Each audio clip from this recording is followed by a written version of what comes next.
Understanding, ride the line, in English. Hello, language enthusiasts. Today, we're diving into the phrase, ride the line. If you're curious about what this means and how to use it in everyday English, you're in the right place. Let's unravel the mystery together and add this phrase to your English toolkit. Ride the line can have different meanings based on the context. Generally, it refers to maintaining a balance between two extremes or adhering strictly to a rule or policy. It's like walking a tightrope without tilting too much to either side. We'll explore its usage in common English conversations.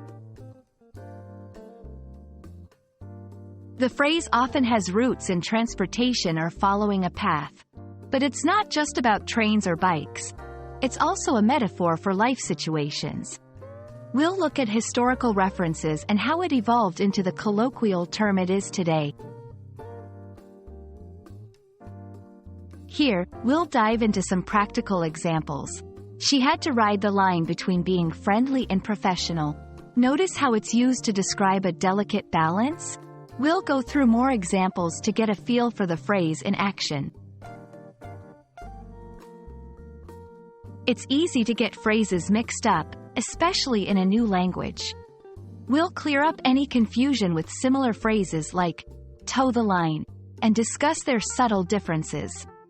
Understanding these nuances can significantly improve your English fluency.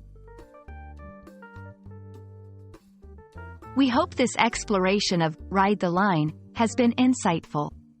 Remember, language learning is a journey. Sometimes, you have to ride the line between comfort and challenge to truly grow.